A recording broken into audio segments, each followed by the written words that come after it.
아침 말씀. 오늘 본문 말씀은 야고보서 1장 1절에서 11절입니다.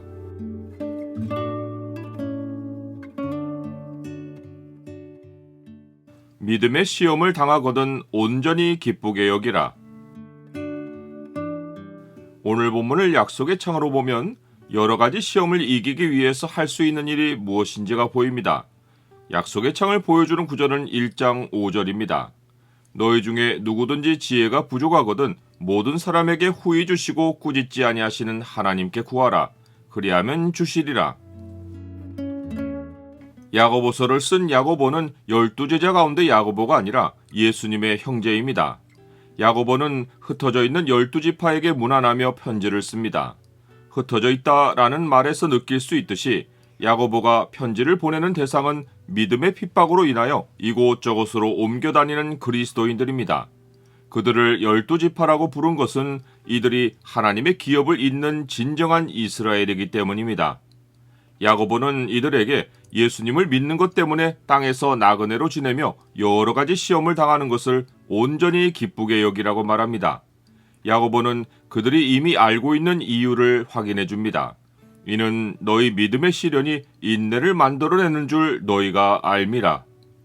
믿음의 인내의 요소가 있는 것은 모든 하나님 백성이 예수님의 가르침에서 배운 바이고 스스로 체험해서 알고 있는 바입니다. 예수님은 씨 뿌리는 비유에서 인내가 결실에 필요한 선행 요건임을 가르치셨습니다. 좋은 땅에 있다는 것은 착하고 좋은 마음으로 말씀을 듣고 지키어 인내로 결실하는 자니라. 또한 박해의 상황에서 인내가 영원한 구원과 직결되는 것을 가르치셨습니다. 또 너희가 내 이름으로 말미암아 모든 사람에게 미움을 받을 것이나 너희 머리털 하나도 상하지 아니하리니 너희의 인내로 너희 영혼을 얻으리라. 야고보는 이러한 가르침을 알고 있는 그리스도인들에게 인내를 온전히 이루라고 말하며 그 마지막 결실이 하나님의 온전하심과 같이 온전해지는 것이라고 알려줍니다. 인내를 온전히 이루라. 이는 너희로 온전하고 구비하여 조금도 부족함이 없게 하려 함이라. 그러나 핍박받는 그리스도인들 가운데 누군가는 이러한 약속의 말씀에도 불구하고 믿음의 시련을 어떻게 견딜지를 고민할 수 있습니다. 아무리 주님의 약속을 떠올리며 믿음으로 마음을 다지려고 해도 어려운 상황이 지속해서 삶을 짓누르면 기쁨이 사라지고 인내가 바닥이 날 수 있는 것입니다. 이때 야고보가 제시한 길은 시험의 상황을 이겨낼 지혜를 하나님께 구하라는 것입니다. 너희 중에 누구든지 지혜가 부족하거든 모든 사람에게 후히 주시고 꾸짖지 아니하시는 하나님께 구하라. 그리하면 주시리라. 시련을 이겨낼 지혜는 절대로 사람에게서 나오지 않습니다. 그것은 오직 하나님께 도움을 구하는 기도에서만 나옵니다. 하나님은 몇 번이고 하나님을 찾아가서 지혜를 구하는 자에게 후하게 지혜를 주시고 절대로 왜 또 찾아왔느냐고 꾸중하지 않으십니다. 문제는 하나님이 지혜를 주시지 않는 것이 아니라 하나님 백성이 믿음으로 지혜를 구하지 않는 것입니다. 야고보는 이러한 모습을 의심이라고 말합니다. 그런데 일반적으로 의심은 믿지 못하는 마음을 의미하지만 야고보가 의미하는 의심은 두 마음을 품는 것입니다. 마치 바람에 밀려 요동하는 바다 물결같이 어떤 상황에서는 하나님을 의지하고 다른 상황에서는 세상을 의지하는 것입니다. 하나님께 지혜를 구하다가도 하나님께 답을 얻기도 전에 눈에 괜찮아 보이는 해결책이 나타나면 그것을 덥석 붙들고 의지하는 것입니다. 야고보는 이런 사람은 무엇이든지 주께 얻기를 생각하지 말라고 말합니다.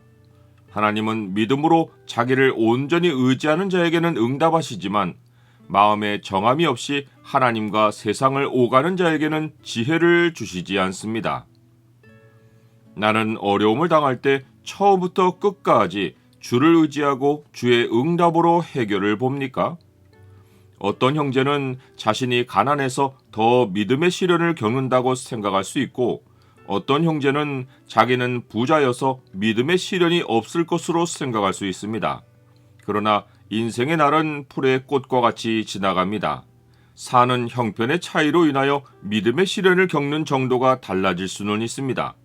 하지만 형편의 차이도 잠시일 뿐 삶의 믿음의 시련은 죽음의 순간과 함께 영원히 끝납니다. 그러하기에 모든 하나님 백성은 믿음의 눈으로 현재 형편을 보아야 합니다. 낮은 형제는 자기가 이미 하늘 시민이 된 것을 믿음으로 보고 자기의 높음을 자랑하고, 부한 자는 모든 부가 죽음으로 쇠잔해진다는 것을 믿음으로 보고 자기의 낮아짐을 자랑해야 합니다. 믿음의 시련 가운데 있는 그리스도인은 낮고 높은 형편이 아니라 믿음으로 인하여 인내하는 힘을 얻고 전혀 다른 결과를 얻습니다. 믿음을 가지면 온전함과 영혼의 구원을 받고 땅의 부를 의지하면 영원한 상실의 아픔을 겪습니다. 너희 믿음의 확실함은 불로 연단하여도 없어질 금보다 더 귀하여 예수 그리스도께서 나타나실 때에 칭찬과 영광과 존귀를 얻게 할 것이니라.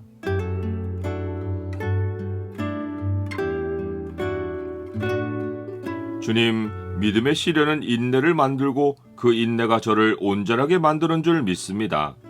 믿음으로 인하여 시험을 당할 때마다 제 형편에 눈을 두지 않고 주께 지혜를 구하게 하시고 오직 주를 믿고 온전히 기뻐하며 잘 견뎌내게 하옵소서. 예수 그리스도의 이름으로 기도드립니다. 아멘.